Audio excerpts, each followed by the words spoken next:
Hello and welcome to our second Indie Obscura Digital Direct, or IOX2 for short. My name is Nars and I hope you're as excited as I am to check out some amazing indie games today. At Indie Obscura, we want to start by thanking you for tuning in, whether you're here during the live show or watching it later after the show's ended. We appreciate you taking the time to hang out with us. There's been a lot put into this, so it means so much that you're here. Back in April, we aired our first IOX event featuring 21 must-play indie games. With IOX2, we have 16 new games for you to check out. The number of indies in IOX2 may sound small in comparison to our first show, but trust us when we say we've packed a lot of content into today's presentation, so you will not be disappointed. Not only do we have trailers and gameplay footage to show you, we've decided to expand our focus on developer interviews for IOX2. We feel like indie devs are just as important as the games themselves, and we want their voices to be heard as well, because without them, these amazing games wouldn't be here, so we're grateful for that. During our showcase, you'll explore magical worlds, sail across calm seas, encounter giant machines, and view the world from unique perspectives, and more. If you're eager to see all of the games and surprises we have in store, you'll be happy to hear the wait is finally over. IOX2 starts right now.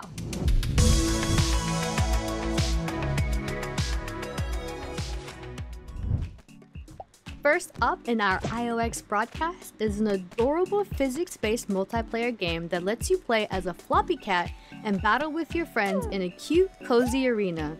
Not only do these cat competitors have cute names like Jellybean and Sausage, they're also able to wear hats and throw tables at one another. Paws up, claws out, here comes Fistafluffs.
Want to get in on all the cat versus cat action? You can download a free demo of Fistafluffs on itch.io right now. With the game still in development, make sure you follow at PlayFellowGames for updates. To learn more about Fistafluffs, head over to the game's official website.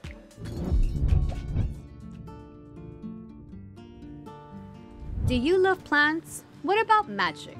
Have you ever dreamed of caring for an adorable family of mandrakes who depend on you for their every need, from water to protection against fearsome forest creatures? If you answered yes to any of these questions, we have the perfect game for you. It's called Drake Hollow. To learn more about the vibrant world, we're turning it over to the creative director at the Molasses Flood, Forrest Dowling. Hi, my name's Forrest Dowling, and I'm the creative director on Drake Hollow, and I'm here to answer a few questions. Why did you decide to do a game like Drake Hollow after your previous game, The Flame in the Flood? So when we started working on Drake Hollow, it's actually kind of a funny story. It started out as The Flame in the Flood, kind of 1.5.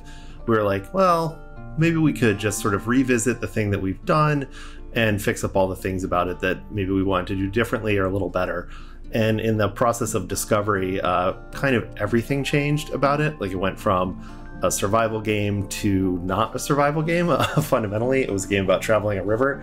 It's no longer about that at all. And there's a lot of reasons for that. I think one of the biggest ones is that I just wanted to try something that was really different in terms of the experience that the player has. I always view a survival game as being sort of a relentless experience. You're always struggling. It's like you have 4 different damage over times on you at all times, and I wanted to try doing something that didn't feel like that at all and was much more forgiving. And that's sort of where the idea of building for something else came about, and that's really the core of Drake Hollow and why we're making this game. What sort of gameplay can players expect from Drake Hollow? Players can expect 3 core types of gameplay when it comes to Drake Hollow. One is exploration, another is combat, and the third is strategic building. So exploration is pretty self-explanatory. There's a dynamically generated world that you're playing in. It's full of supplies and notes and story bits and things to discover, and you need to roam all over that world and loot it for supplies in order to build up your camp. Combat is also pretty self-explanatory. This world is filled with various monsters that wish to do you and the drakes you're caring for harm. So as you explore, you'll need to battle them, and also periodically they're going to raid your camp, so you'll need to defend the drakes. And then thirdly, there's strategic building. So the drakes themselves are essentially little sims. They need food and water and entertainment and a place to sleep.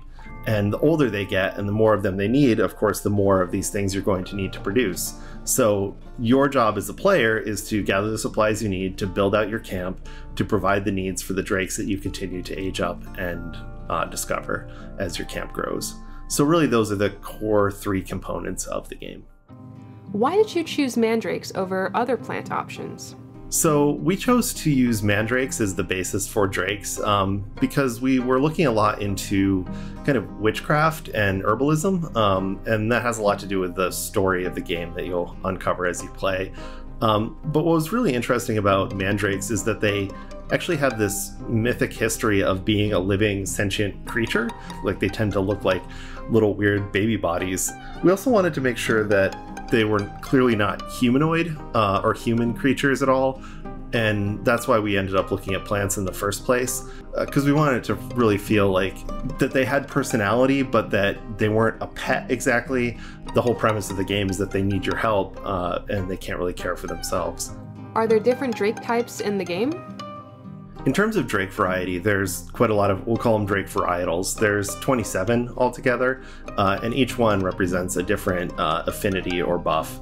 And the way they're broken down is based on their affinity to a crystal, and then the power that they give you. So you'll find a drake and it might have, for example, like a fire affinity or like a lifesteal, like a vampiric drake. And what that means is you can interact with it, receive that buff, and that affects your gameplay. That drives the core of the game, which is you find a drake of a type, or maybe multiple drakes that use the same type of stone. You find the stones, the crystals, to age them up.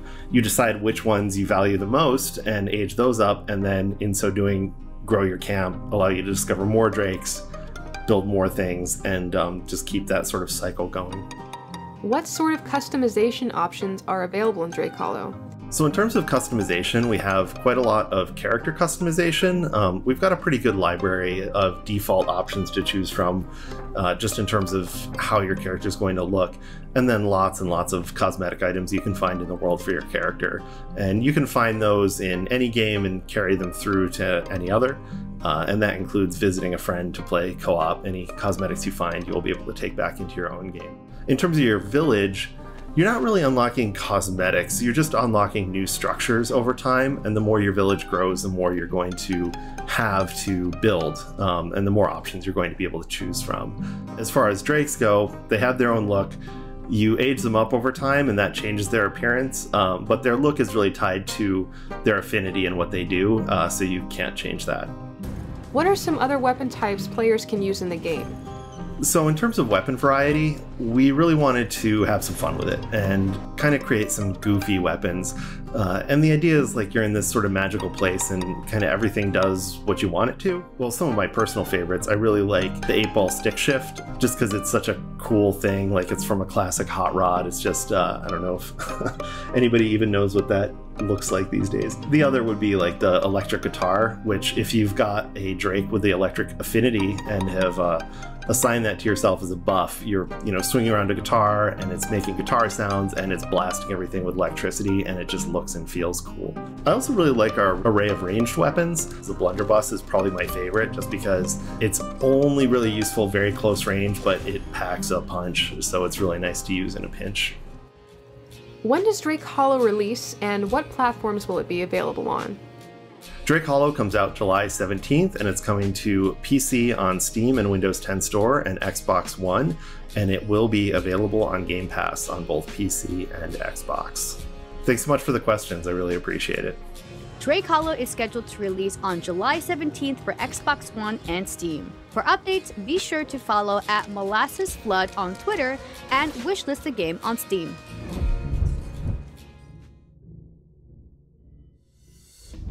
Up next, we have a beautifully illustrated game about a brother and sister on a quest to find their way home. As they wander through enchanting areas, they encounter one-of-a-kind creatures from goblins to helpful little frogs. If you love fairy tales, you're going to love Lost in Play.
Maui. Você fez certo aqui.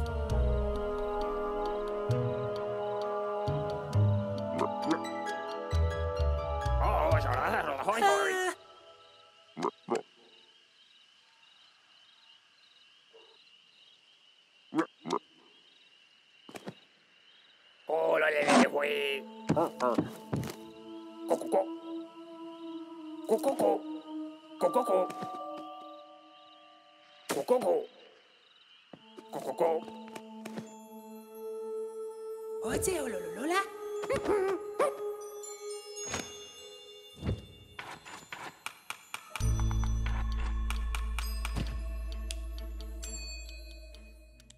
Lost in Play is projected to release in mid-2021. As we patiently wait for its release, we recommend keeping an eye on @HappyJuiceGames on Twitter. Also remember to wishlist the game on Steam so you can purchase a copy the moment it comes out in 2021.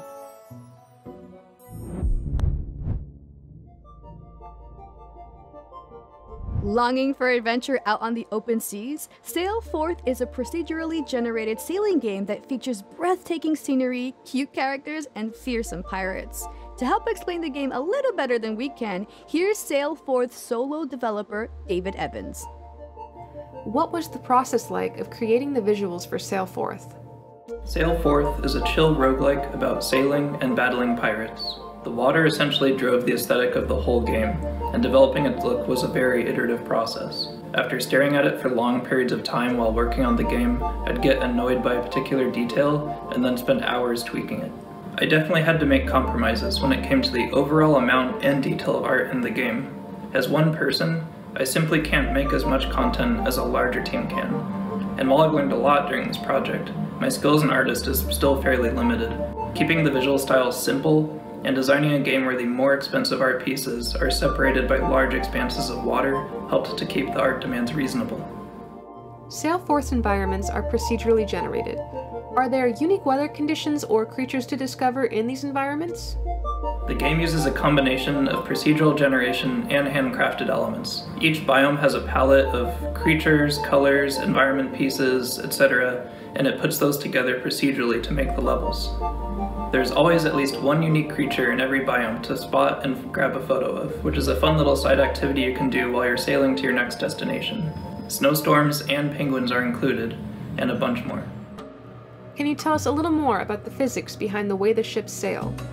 In the initial months of the project, I came across a paper that described a pretty simple way of approximating the forces on a sail for a given wind direction.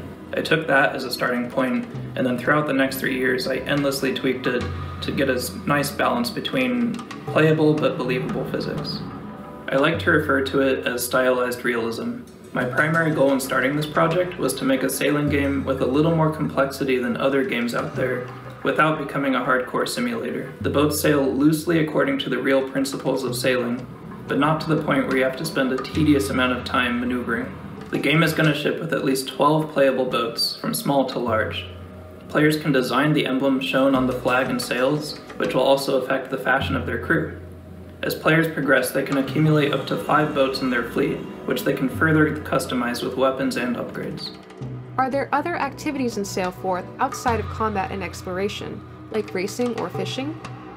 Having alternatives to combat was another thing that I knew I wanted in the game from the very start. I tried to scatter lots of alternate activities throughout the world, such as racing and fishing. Some of the characters you meet will challenge you to races, or have other small requests for help, and there are hidden items to find in some of the areas. The game will also include a free play mode, which allows for uninterrupted sailing without any danger or enemies, which I find to be a great way to relax. Are there things you'd like to add to Sailforth in the future? I'm really interested in exploring alternate game modes and playstyles. I think I made a great toy, which is the sailboat, and I don't think that this is the only game that can be played with it. There could be really fun multiplayer opportunities, or even something more strategy focused. I'm trying not to think about it too much, or I'm going to become impatient with this initial release. Finally, when is Sailforth expected to release, and what platforms will it be available on? There's no hard release date yet, but it's looking super likely that it's going to be out before the end of this year. The game will be a simultaneous launch on Steam for PC, Mac, and Linux, and then also on Nintendo Switch, PlayStation 4, and Xbox One. If you're eager to set sail, you'll be happy to hear that Sailforth is expected to release sometime later this year. For the exact release date, follow @SailforthGame on Twitter and wishlist Sailforth on Steam.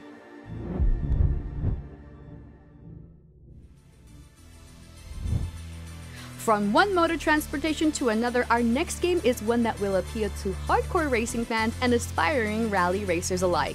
Get ready to rev up your engines and race to the finish in Art of Rally. Turbocharged four-wheel drive. Nicola, twice the winner of this event. And John, this is the car of the future. Oh, undoubtedly. Of a new era in rallying. The age of the supercar has arrived.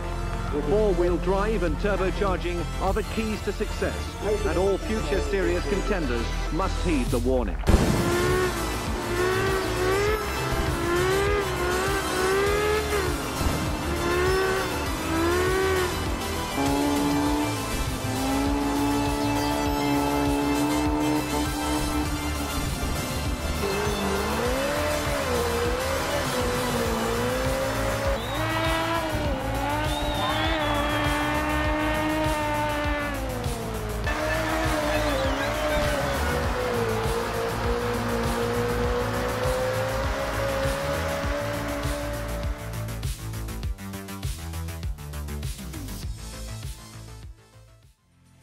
Art of Rally is another game you can look forward to in 2020.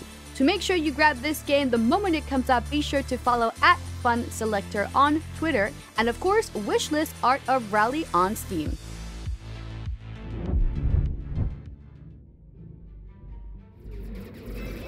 Have you ever wanted to team up with or against your friends in a deadly, action-packed underwater setting? Beneath the waters of SwimSanity lurk giant foes, 8 exciting game modes, over 150 challenges, unique power-ups, and more. Interested? We thought so. Here's SwimSanity's developer and Decoy Games co-founder Ahmed Abdullah on what we're sure will be one of 2020's best multiplayer titles. What's going on, guys? My name is Ahmed Abdullah, co-founder and developer of Decoy Games, and I'm excited to tell you guys about SwimSanity. So for those of you who don't know, SwimSanity is an underwater shooter competitive cooperative game modes where you and friends can go online or locally and play in all these great ways where you can do underwater battles. You know, the great thing about SwimSanity is that you select as Muba, our hero, and then you'll be able to unleash SwimSanity in all these cool action-packed game modes. How many people are working on SwimSanity? How long has the game been in development? So Decoy Games, we're a 3-man development team. So the co-founder is my brother, Khalil, and we have our artist, Chris Venn. SwimSanity is our first game we ever created, so we're really excited. We kind of used it to actually learn game development. So we're self-taught, self-published and self-funded indie studio, so we're as indie as it gets. But we've always had big aspirations to produce on consoles and build this game. So really, SwimSanity started off as a Flash project that was just this game called SwimSanity. Muba Driver, the scuba diver, he just picked up gold from the bottom of the sea. And now that we wanted to take that small set of what we were learning how to game develop, and now we wanted to bring it into consoles. So we had to add multiplayer, we had to add online play, and all this great stuff you guys can enjoy. Does SwimSanity have a learning curve, or can anyone jump in and play? So SwimSanity is for everybody, right? So you can jump in right away. We always say it takes just 3 minutes to get used to the game, and then after that you'll find yourself competing, setting records in co-op mode or taking out your friends in versus mode. So we like to make a game that's really for all ages and for everyone to compete and work together. Why did you pick an underwater setting for SwimSanity? Everyone says underwater levels are the hardest in games, right? Probably the worst one. So why don't you just make a full game on it? We're trying to get rid of that whole myth of underwater, but we make sure there's always this arcade feel when you're underwater. So even though there's this lot of physics movement, you always feel like you always have this advantage of moving around and competing with others. What are some of the enemies that players will encounter in SwimSanity? In SwimSanity, there's a lot of sea creatures that we bring to you from under the sea. So great thing is that you'll fight these big sea creature monsters in our co-op adventure mode. From big whales to turtles to even a lobster that comes at you with these big cannons on its arm, to the regular sea creatures that you fight with jellyfish, a seahorse with dynamite strapped on a bat that clucks like a chicken. Yeah, it's pretty weird, but that's what we do. That's what we love SwimSanity. It's all insane, and it's all underwater fun. How many different game modes does SwimSanity have? SwimSanity, we have 8 game modes, 5 competitive and 3 cooperative. So the 3 cooperative game modes, you have Adventure, and Adventure Sanity allows you to have this side-scrolling experience, or you can jump in our Horde mode Survival and try to get the highest ranking you can. Or you can compete with your friends. That gives you your standard deathmatch, team deathmatch. You have your last move of standing. And we also have our great capture flag mode called Ore Brush. So there's a lot of content day one when you get into SwimSanity, all the modes you can play. Can you tell us a little more about what unleashes are in SwimSanity? Do you have any favorites? So the cool thing about SwimSanity is when you select your Muba, you also select your Unleash. So when you deal damage on your opponents, your Unleash bar will fill up, then you get to unleash SwimSanity. So these are one of the special moves you can select that goes from healing your teammates with the medic and turn into a big shark where you can just devour all your opponents. That's probably one of my favorites, and it's probably one of the fan favorites as well, but there's some we haven't even shown you guys yet. I'm really excited you to see it. The soundtrack is absolutely phenomenal. Who composed the game's OST, and what was the process like? Yeah, so the amazing thing about SwimSanity, we love the visuals, but really that soundtrack really brings it together. Joshua Mosley, he actually worked on games like Missplosion Man, one of our favorites, and also some soundtracks for movies like Batman vs. Superman and the HBO boxing theme song. So we had to bring him in, bring that epic sound to the game. Are there any plans for post-launch updates and DLC for SwimSanity? Yeah, the thing about a game too, we had to scale back a lot of the content that was there. So we have plenty of ideas for DLC that's going to be there. So you can expect new game modes, you can expect more unleashes, more levels, and you can expect things that will really even change the way you play the game now. So we're really excited to bring you guys content even after it comes out. Finally, when is SwimSanity expected to release, and on what platforms? So for everyone that's been waiting for the game for so long, you don't have to wait much longer. SwimSanity will come out this summer, 2020. It'll be on PS4, Xbox One, Nintendo Switch, and Steam. And it doesn't matter what platform you have, because we will also have online crossplay, so you can play with anyone, any of your friends, on any platform. SwimSanity is expected to release in summer 2020. On Steam, you can wishlist SwimSanity, and you can stay up to date on all of the launch details by following @Decoy Games on Twitter.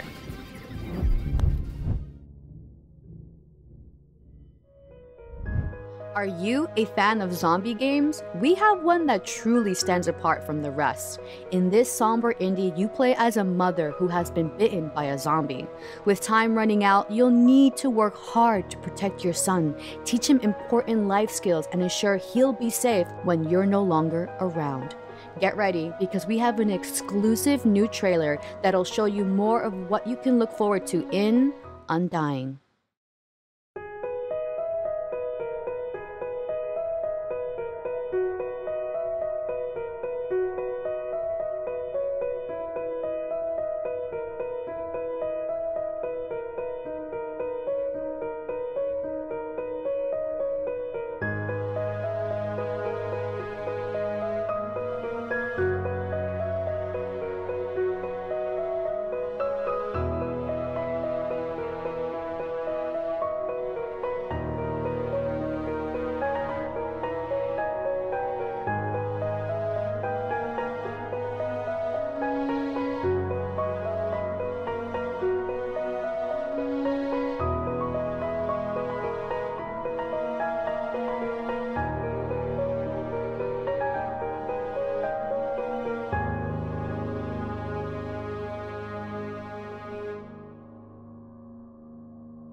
Thank you to Vanimals for that phenomenal trailer. We're really looking forward to playing Undying when it comes out in 2021.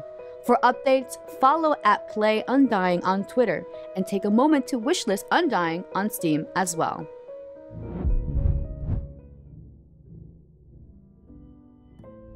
For people with dementia, the world can feel confusing. Important memories evade your grasp, and it can be hard to move forward.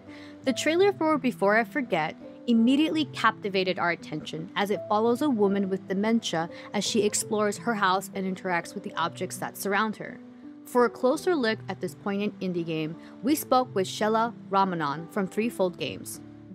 Hello, my name is Shela Ramanan and I'm the co-founder and narrative designer at Threefold Games, and our debut game is Before I Forget. What sort of gameplay can players expect in Before I Forget? So Before I Forget is a narrative exploration game. It's first person and you explore a house as a woman you discover is called Sunita. The main gameplay is you walk around and you interact with objects. And because Sunita has dementia, she doesn't immediately remember where she is. She doesn't remember sort of key things about her past and her life. When you first enter the house, it is in grayscale. And when you interact with something, it triggers a memory for Sunita. And this brings colour back into that part of the world. And she also narrates her thoughts about that item, or sometimes the item will trigger a more immersive memory, sort of a flashback. How many people are working on Before I Forget, and how did you approach the game's development? The Before I Forget team consists of myself and Claire Morwood. And Claire is the programmer and 3D artist on the game. So all the beautiful graphics are down to Claire, and all the hard work and wizardry behind the game are down to Claire. She wears many hats. For the house, so we made a very conscious decision to create a light, airy feel to the house. You know, the promise that we're setting up to players when they start the game is this isn't a horror game, it's daytime, it's summer, the birds are singing outside, but the threat is the dementia that Sunita is suffering from, as opposed to the house hiding horrors and skeletons in cupboards, well, only metaphorical ones. Without giving too much away, can you tell us a little more about the main character, Sunita?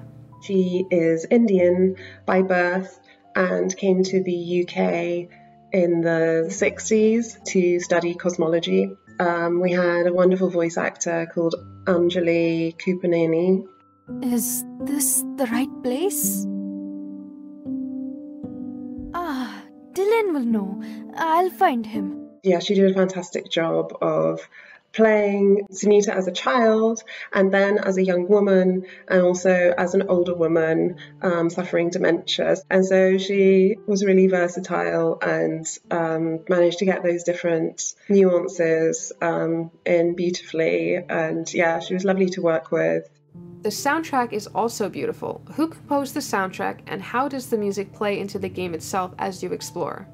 So the game is fairly quiet apart from ambient noises in the beginning of the game, and then there's a moment where a piece of music plays and it represents the character of Dylan, which is who you're looking for in the game. That moment, the music, which was done by Dave Tucker, really touched people because it's this really sort of represents Dylan and what he means to Sunita.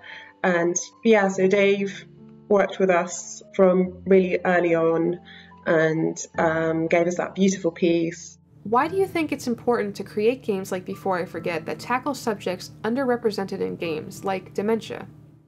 Sadly, it affects too many people, and we discovered that when we took it to events, it was quite emotional at times because people had really visceral emotional responses because it would remind them of someone they'd lost or someone who had just been diagnosed.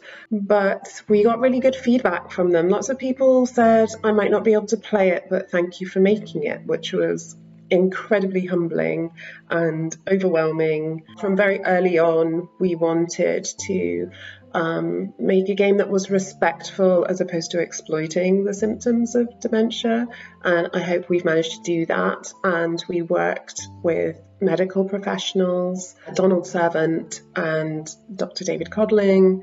They worked with us, played builds throughout development, and sort of steered us, and our discussions with them gave us ideas for different elements in the game.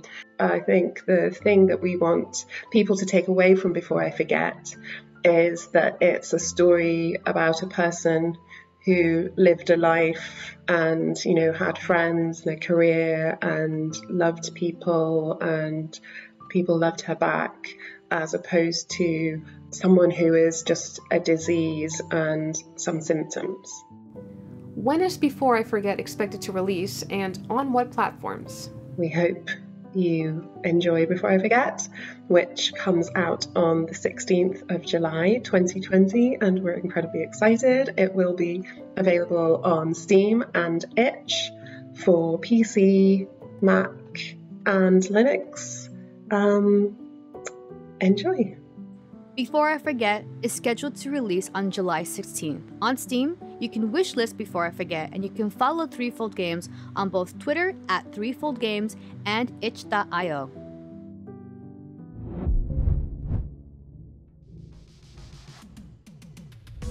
Hello again! If you joined us at the start of the show and are still watching, thank you! We really appreciate it. If you're just now tuning in, welcome to IOX2 Broadcast. We've seen 8 amazing indie games so far and have 8 more to show you. But before we reveal the next batch of games, we want to take a moment to thank the people who helped make IOX2 a reality. Firstly, we want to thank Shack News for believing in IOX2, sponsoring the show and airing it on their Twitch channel. You guys rock! We want to thank HyperX for believing in the project and generously agreeing to come on board as a sponsor. Love you, HyperX! Finally, we want to thank the team at Greenlit Content for giving us the support and resources necessary to produce IOX2. It takes a lot to do this, and the guys that are behind this did a lot of work. Much props to you guys. And of course, we want to thank everyone viewing the show for giving us and the 16 participating indies their time and attention. Now, let's keep it going with our next indie game. In Titan Chaser, you set off each night in search of mysterious giants and work to drive them away from town using the power of light rather than combat. If you don't spot any, you're free to drive around in the fog, listening to music and soaking in the scenery. Ready to track down some titans? Get behind the wheel and get your light ready. We're driving through the surreal experience of Titan Chaser.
Eager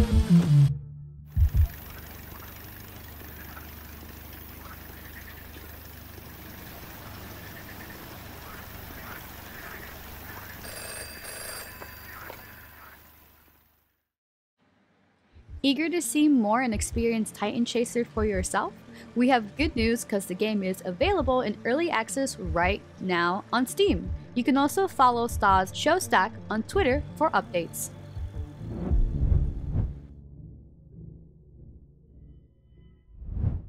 Hungry for another game featuring a surreal world? What about one that features giant ancient machines for you to fight? You can have all of this and more in Out of Place, a game about a boy named Simon who gets lost in a mysterious world. To learn more about the world Simon will explore, we have an interview to share with you featuring Marcus and Thomas of Bagpack Games. Hi, I'm Marcus. I'm doing level design and lighting art for Out of Place, and I'm also the CEO of Bagpack Games. We're a small indie studio of only 5 people, and we are developing Out of Place at the moment as our first project. For those unfamiliar with the game, what is Out of Place about? Out of Place is about Simon and his machine-like companion, the Orb. They need to find a way back home together and overcome various challenges on their journey in this far and mysterious world. For example, there are those machines roaming around everywhere and trying to stop them. But also the environment is not very friendly, and it is very dangerous sometimes, so they both need to overcome their fears to ultimately find a way back home together in the end. What was the main inspiration behind the creation of Out of Place? Our main inspiration for creating Out of Place is old Spielberg movies like E.T. or The Never-Ending Story, for example. They throw teenage protagonists into a far and distant world which is unknown to them, where they need to prove themselves on an adventurous journey. This is what we also want to do with Out of Place. We want to have a short but unique adventurous experience where Simon will need to prove himself together with his companion, the Orb. The game follows Simon, a teenager who gets lost in a destroyed world. What else should we know about Simon as the game's main character?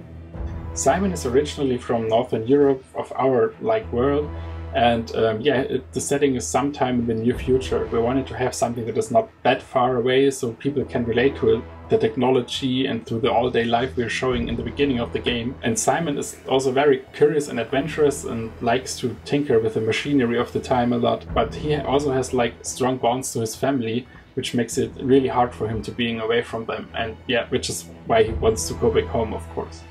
Accompanying Simon is a companion called the Orb. How does the Orb help Simon, and what is the Orb like as an AI character? So the Orb provides the abilities in Out of Place. He's this immersive UI where you can choose your abilities you want to unleash, and they will help you to fight in combat or to overcome different obstacles in the environment. On the other hand, we don't want the Orb to only be like this tool that you use all the time, but he will also be a unique character. He will be like a pet flying around, showing you stuff in the environment, making Simon aware of stuff that's going on, and he will also play a very big part in the main storyline. Visually, the game looks stunning. Who's working on the visual designs, and why did they go with that specific style? Hi, my name is Thomas from Bagpack Games, and on Out of Place I'm responsible for the art of the game.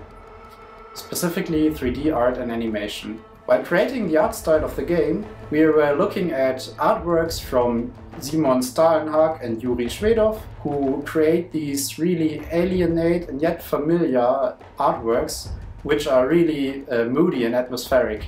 And with Out of Place we try to capture the same essence like these artists do. What sort of combat can gamers expect from Out of Place?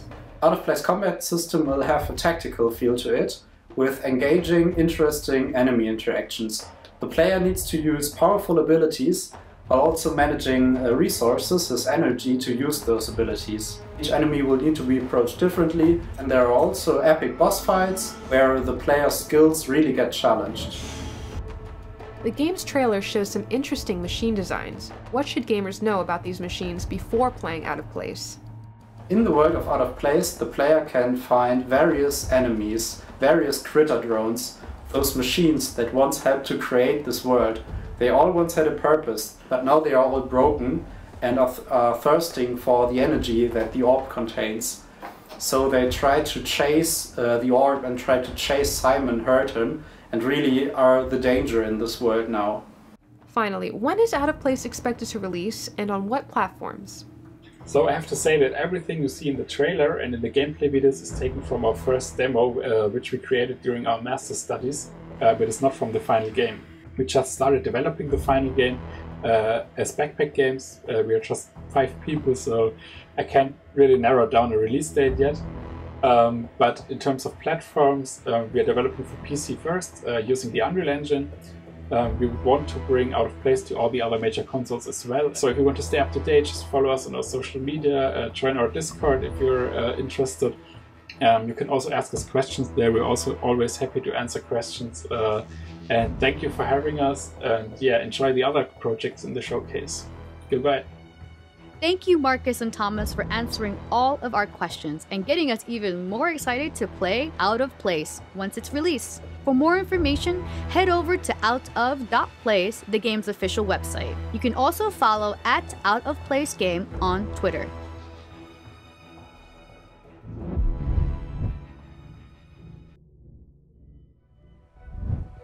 Adding to our list of games with frightening machines, we have Project Sky from solo developer Seth DeGrace. The game lets you explore Skyland, a vast open world full of interesting technology and unique tribes. The game also includes fun features like being able to pal around with creatures like hawkwolves. To tell us more about Project Sky, here's Seth DeGrace. What was the main inspiration behind Project Sky's creation, and when did you first begin working on the project? So I've always been fascinated by indigenous peoples and their history, so it's no real surprise why James Cameron's Avatar and its whole overarching theme of primitive faction fights off a technologically advanced force had such a big impact on me, but it was definitely one of the bigger inspirations. After watching that, I went through many iterations on what would end up becoming Project Sky's world, and it wasn't until just a couple of years back, during a trip to Costa Rica, that I'd had an idea that I really fell in love with.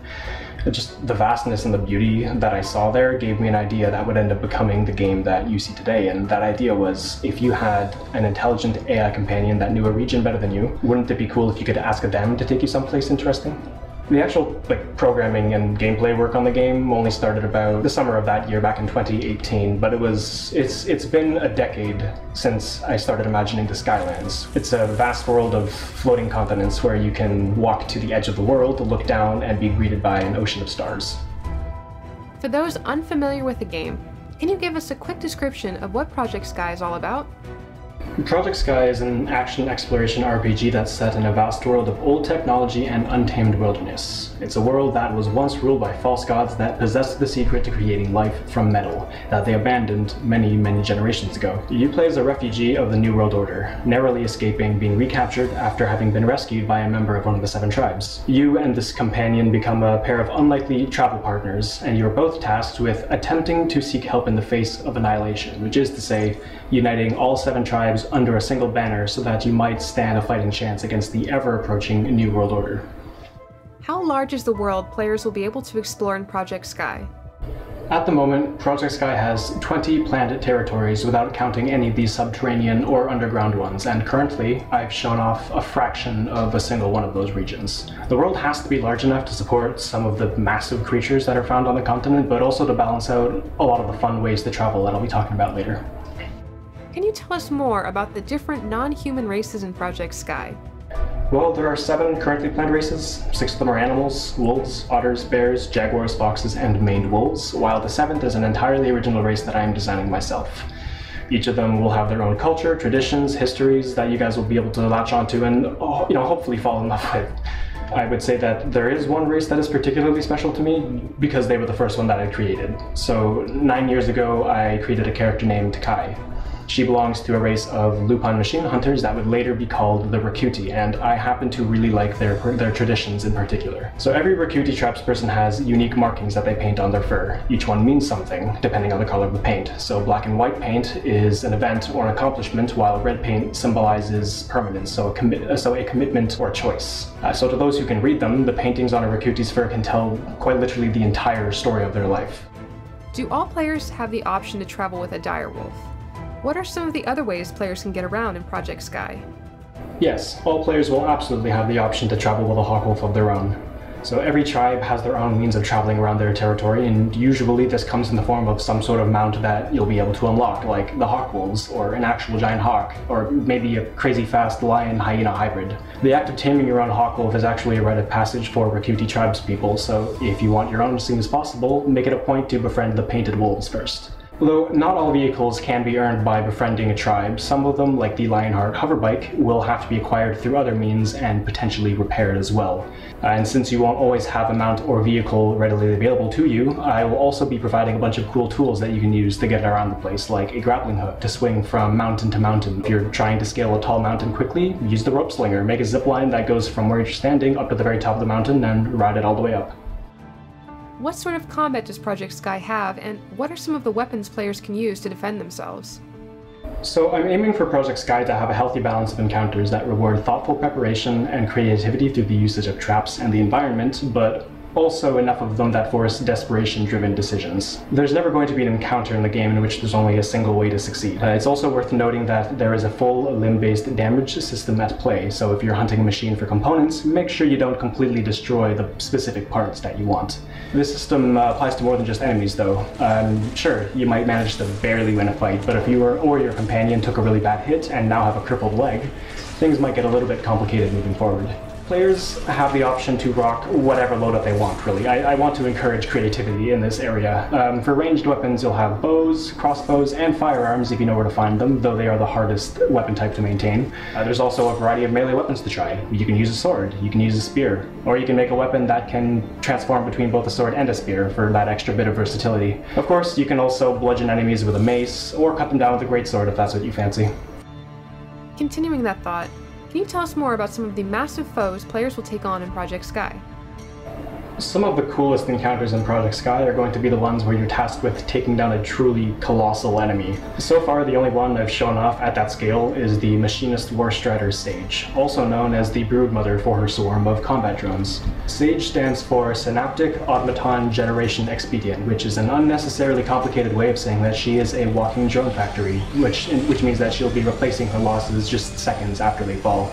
I've got a lot of planned enemies, and Sage is surprisingly far from the largest of them.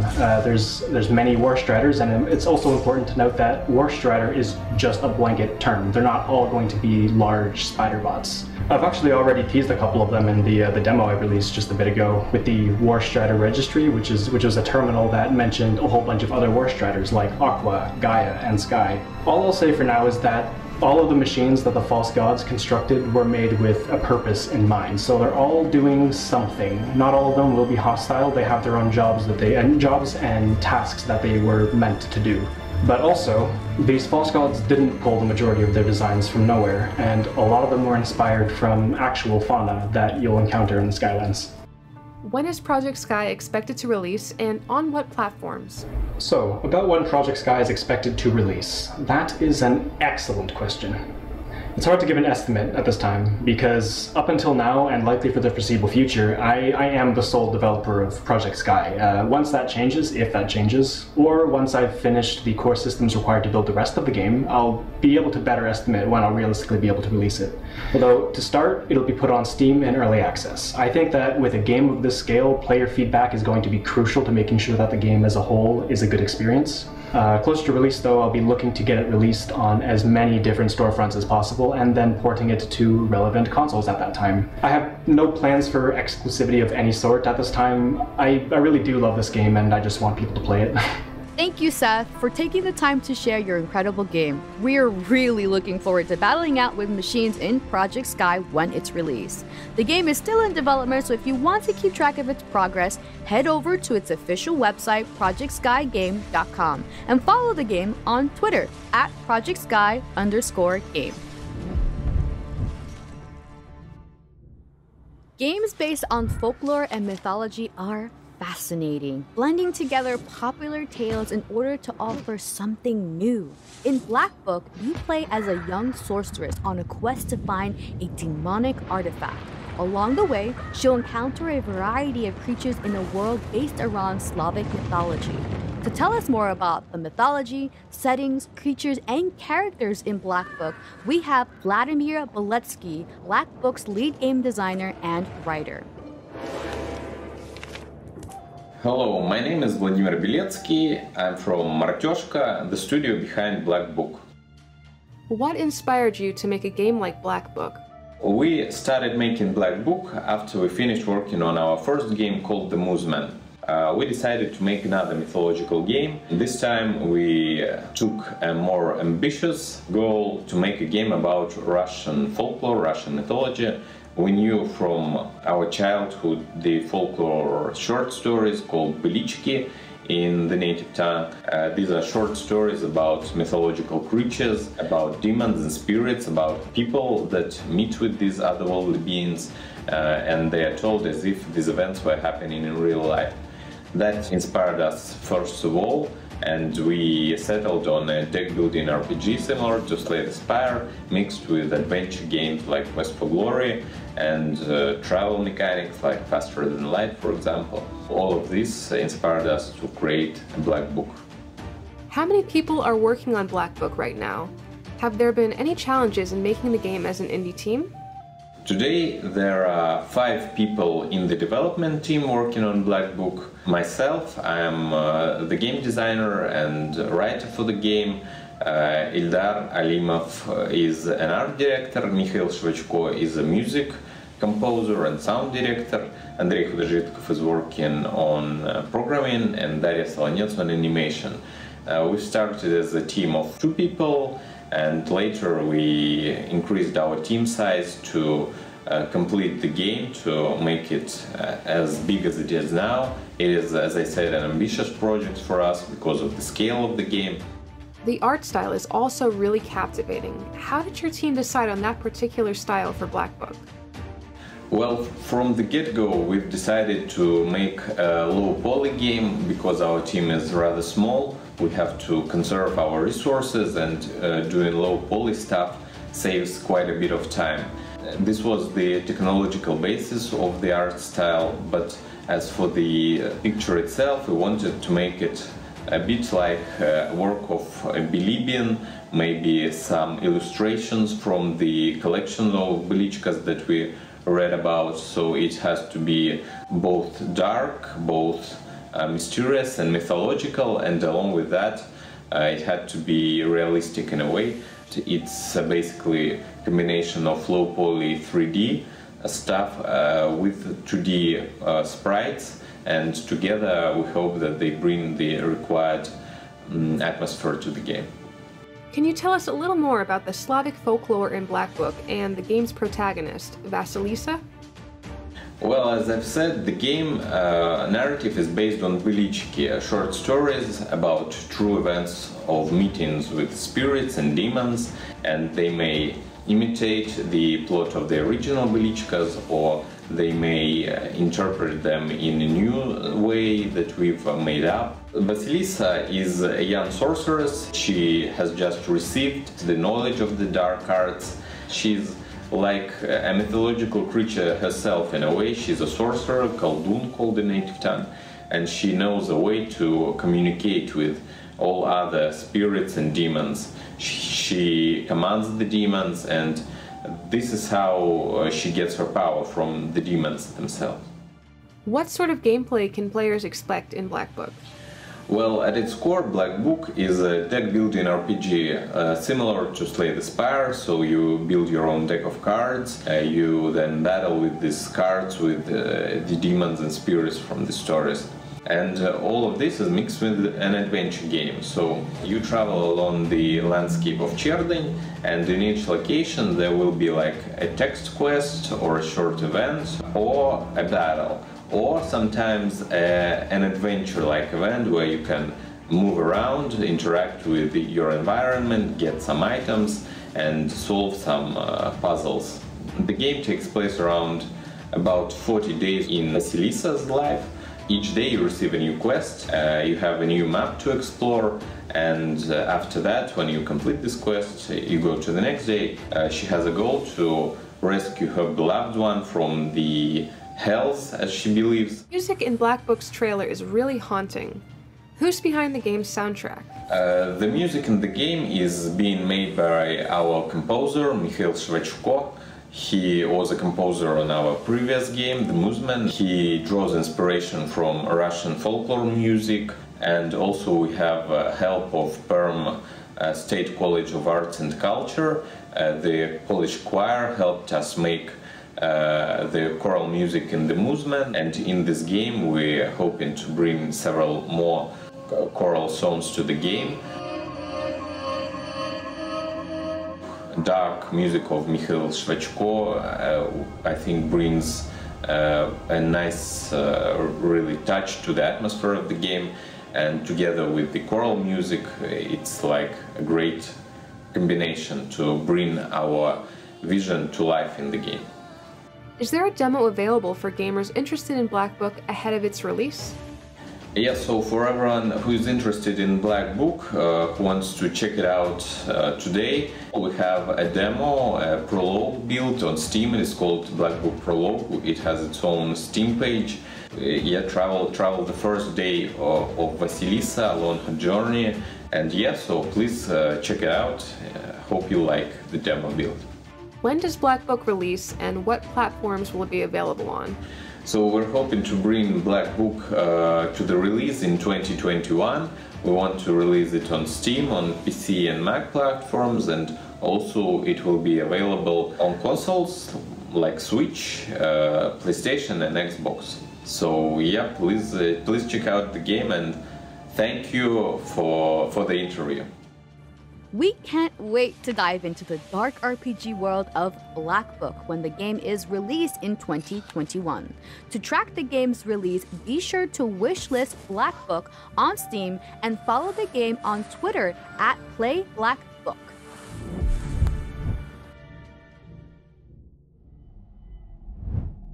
We love horror games and are always excited to find a new one to play that feels different and distinct. Set in a remote area of North Wales, Chasing Static follows Chris Selwood as he attempts to navigate through an unsettling area where a mysterious phenomenon has caused time to stand still. Turn on the lights because we're diving into the dark world of Chasing Static. This is Dr. Williams of Sector 6. I'm here at 53.001975 minus 4.129730. Subject has moved considerable distance since the last manifestation, reading unprecedented noise in the upper limits of 30 megahertz, bearing 260 to 280.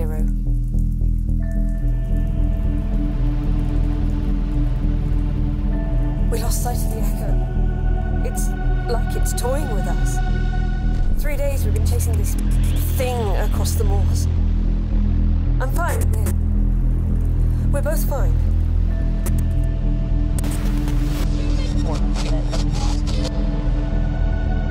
If anyone can hear us, we made it to the bunker. Seth, something happened. I told him not to go. Please, shut it down. Please.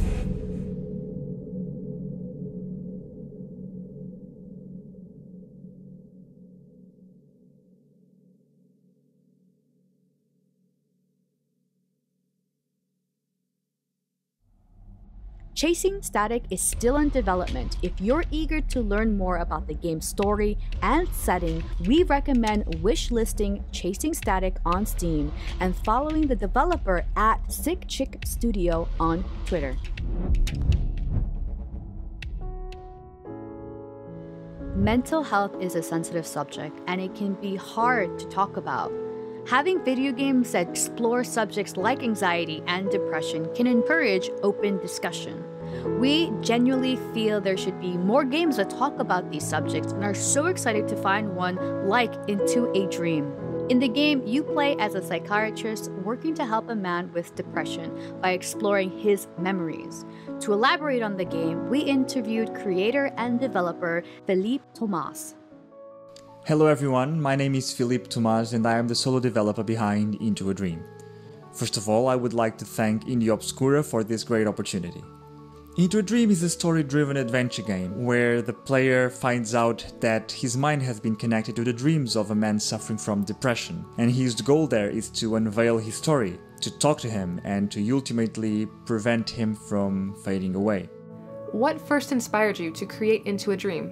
I always had a storytelling bug inside of me, and I've been always fascinated by people, how they process information, and why they feel or do what they do. So when I quit my job as a biotech engineer and I started messing around with Unity, I thought it was the perfect opportunity to combine this with something that I always wanted to do, which was a video game. My intent as a storyteller has always been to depict reality. And so from this intent of not only creating something entertaining, but that could have an impact on the player that could last longer than the game's playtime. Into a Dream focuses on a character with severe depression. Have you ever experienced depression or know someone who has? I have personally never been diagnosed with depression, although I've been mentally drained for a long period of time. I have, however, met many people who suffered from it, some of which are very close friends, and we've talked openly about it many times. Into a Dream's main focus is not to try and explain what it is to experience depression, what it feels like to be depressed, or even how to overcome it. Each individual has a very personal way of processing information, with different strengths, flaws, and fears. And it is easy for us to miscomprehend other people's actions and reactions to situations that don't affect us the same way. And that leads many of us to claim those people as lazy, unproductive, or weak. Into a Dream aims to show how a person was led to feel the way he felt, and the reason why he did what he did, which eventually dragged him to a dark state of mind. It is just one small story, one small drop in what is an immense topic, but it tries to connect the player to the characters by not only showing their actions, but also showing the why and what goes in their mind. Not for the player to necessarily accept their actions, but to understand them, because I believe that it is a necessary step, and a very difficult one, to break the still existing taboo on mental health. What sort of gameplay can people expect from Into a Dream? Into a Dream is a game where everything was designed to support the narrative. Although the gameplay relies a lot on dialogue and dialogue choices, there are several puzzles throughout the game that are directly related to the narrative. And these puzzles are extremely varied, ranging from picking up and using objects to controlling music. Although it's not necessary to do much non-linear exploration, those who do will be rewarded with information and objects that complement the main story. Why did you choose a silhouette art style and monochromatic palette for Into a Dream? The silhouette art style in Into a Dream was chosen for a variety of reasons, and first and foremost it was its simplicity. And the truth is, in most of our dreams, the setting and the objects are stripped down from its details. With some few exceptions, shape is what prevails. I would say that 95% of Into a Dream's objects are just monochromatic shapes. I decided to have the foreground completely devoid of color because it's supposed to symbolize the state of mind of the dreamer. The person who is dreaming is depressed, where the characters are is devoid of color, is in darkness. However, this darkness has not yet consumed this person in his entirety. There is still hope. Did you also compose the music for Into a Dream? How did you work the soundtrack into the game's story? I also composed most of the music that you can hear throughout Into a Dream. And the process of composition was actually quite simple. I decided to use just one instrument, and an instrument that I was quite familiarized with. I basically designed the levels first. I added all of the sound effects to the scene. And I would simply click on play, and while looking at the scenery and hearing the sound effects, I would just improvise a lot of different themes on top until I found something that I was satisfied with. Little about it. I never expected anyone to actually read it. Well, thank you. This is such a happy coincidence. Who did the voice acting in the game, and why did you incorporate voice acting to the game rather than use written dialogue on its own? The voice actors in Into a Dream are mostly friends and family that volunteer to help with the project. I was lucky enough that I have worked as a volunteer in an English-speaking theater, and this dialogue doesn't serve the purpose of only moving the story forward, but also to understand these characters better and their relationships. And there's a lot to learn from how people say something, in addition to what they are saying. It's a little chilly here sometimes. Well, what about you? What are you doing here, all alone, sitting on this wooden swing? Oh, you know, I love sitting here. My daddy and I built it. Why do you think it's important to have games like Into a Dream that tackle subjects like mental health? As the game industry is growing and becoming acknowledged as a creative medium, I think games can balance entertainment and relaxation with thought-provocative questions and important issues that may linger in the player's mind afterwards, whether that is breaking taboos or ending injustices, or offering a different perspective on a matter that might help them learn and grow. Mental health is just one of those topics that affect a huge chunk of our population and is still a taboo, so I hope that Into a Dream may cast a light on it, or provoke a reaction or emotion on some of its players, and that it may contribute to the debate. Is there a demo of the game people can play, and how can gamers support the development of Into a Dream? Into a Dream has a free demo on Steam for Windows. If you are a Mac or Linux user, the demo is also available on itch.io. You can support Into a Dream by our crowdfunding Indiegogo campaign, that is now live until the 2nd of July. You can also support us by following us on all major social media outlets such as Facebook, Instagram or Twitter under the name Into a Dream Game. Finally, when is Into a Dream expected to release and on what platforms? Into a Dream is scheduled to be released in the very end of July on Steam and Voxpop Games for Windows, Mac and Linux. We're looking forward to playing this beautiful game when it's released later this year. To support the game, you can wishlist Into a Dream on Steam and follow @IntoADreamGame on Twitter.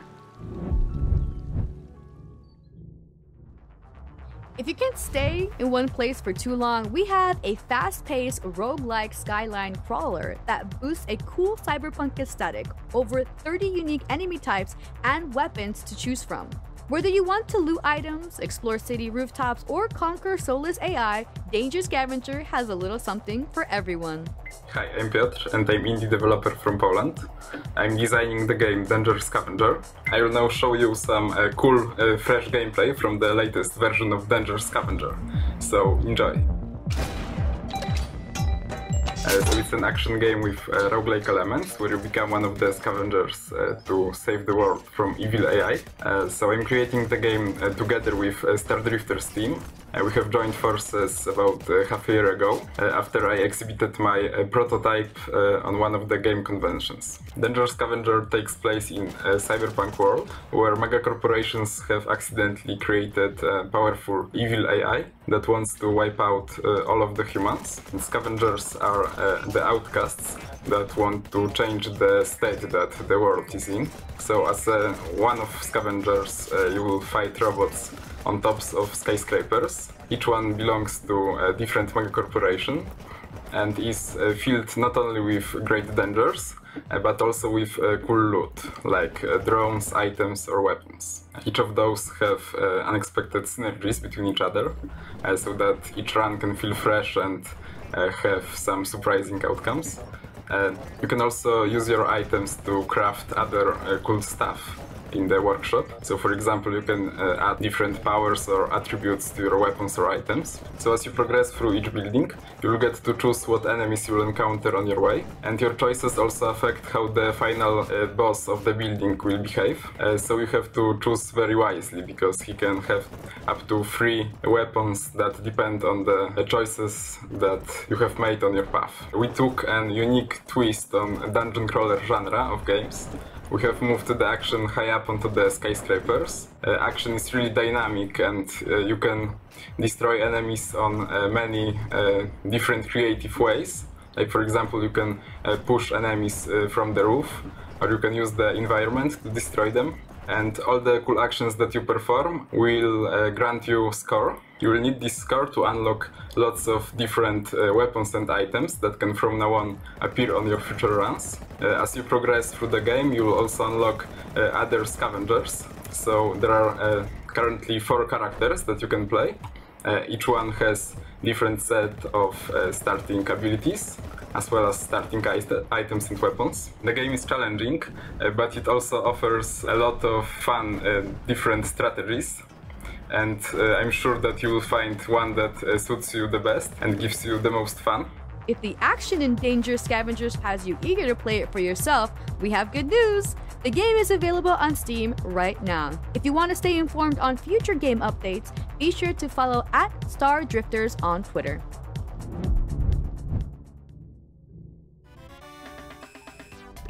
Floppy Knights is a game that's more on the family-friendly side of things. It incorporates retro 90s technology in a unique and creative way and blends it together with fun turn-based strategy and deck building. The end result is a game that's easy to get into and hard to stop playing once you get started. To help teach us the ins and outs of Floppy Knights, we spoke to Marlo Dobby, the game's creative lead and artist. For those who may be unfamiliar with the game, what is Floppy Knights? Floppy Knights is a tactics meets deck building game. You play as this character Phoebe, who has created an invention that can make battle units out of floppy disks, and all of which are very goofy and wild characters. She uses these units to do odd jobs, fight battles, and kind of everything in between. What inspired you to create a game like Floppy Knights? The original inspiration behind Floppy Knights was mine and my team's love for games like Advance Wars and Fire Emblem. We were exploring this idea of how both tactics games and deck building games give you this sort of resource management, doing math, good brain feeling, and we were really interested in how we could mash those genres together in a really meaningful way. Right off the bat, we're captivated by the visual style of Floppy Knights. Who worked on the art and design of the game?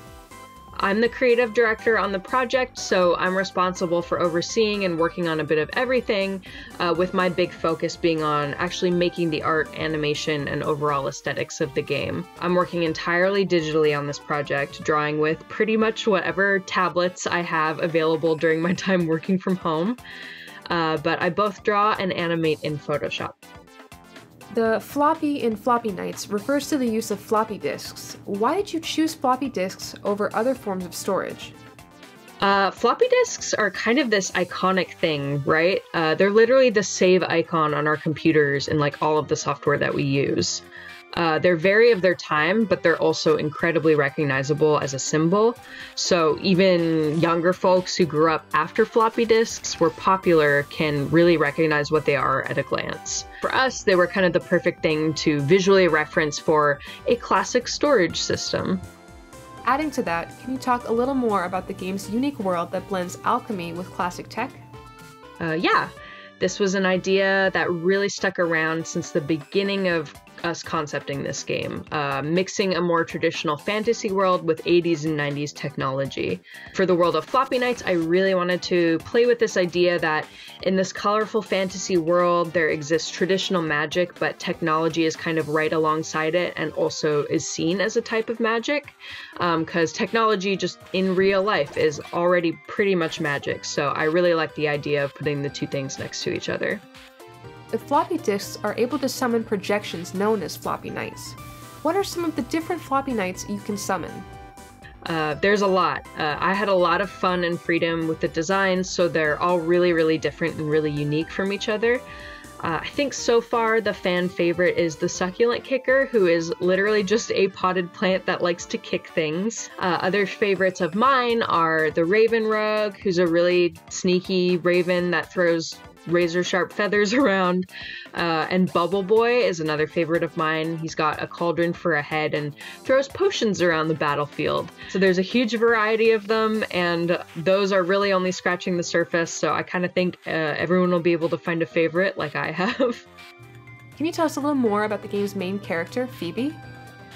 Phoebe is a really talented inventor, but she's a little bit lazy. At the beginning of the game, she's expected to get a job and make enough money to move out of her parents' house. So she creates the Floppy Knights technology, and with the help of her robot arm and best friend Carlton, The idea is that they can take on odd jobs around her town, get the Floppy Knights to do all the heavy lifting for them, and make all the cash that they need. But as the story progresses, the jobs Phoebe takes on have kind of higher and higher stakes, and she ends up sort of inadvertently becoming a folk hero known for helping people.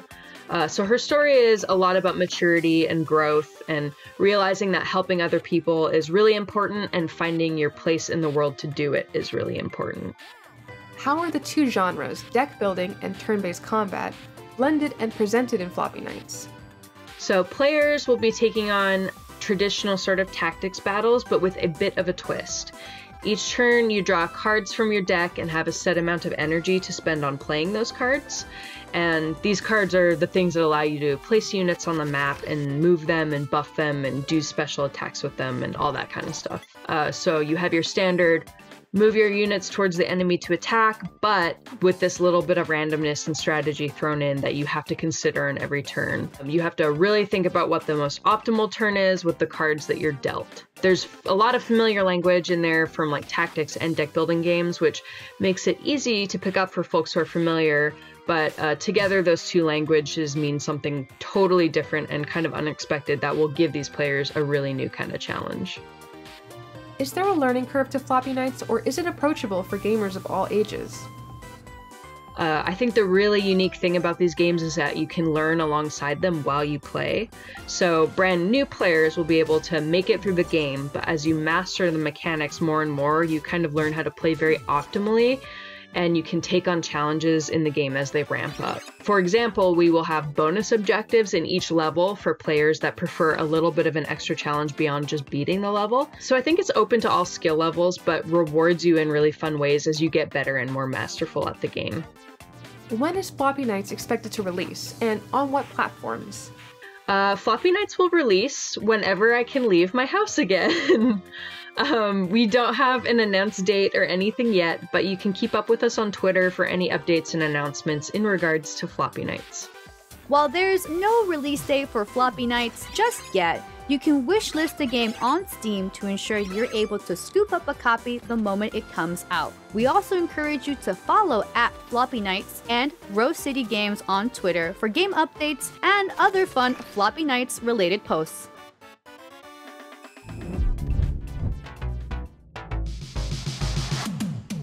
And that concludes our IOX2 Digital Direct. Thank you once again for joining us. We hope that you discovered some new indie games to play and share with your friends. If you were drawn to any of the indies you saw today but can't remember what the names were or where to follow the developers, you can head on over to our Twitter page at indie_obscura. There you'll find an IOX recap article that contains info on all 16 games featured in IOX2. We'll also be retweeting and promoting these 16 games in our Twitter and uploading IOX2 in full on YouTube, so you can watch and rewatch as often as you like. Thank you again to Shacknews and HyperX for hosting and sponsoring IOX2. We couldn't have done this program without them. Thank you so much. An absolutely big thank you to the talented team at Greenlit Content. They did an awesome job. Thanks so much to them.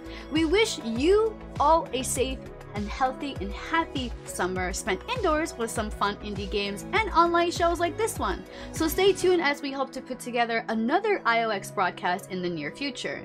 I'm Nars, and until next time guys, keep supporting indie games and indie developers.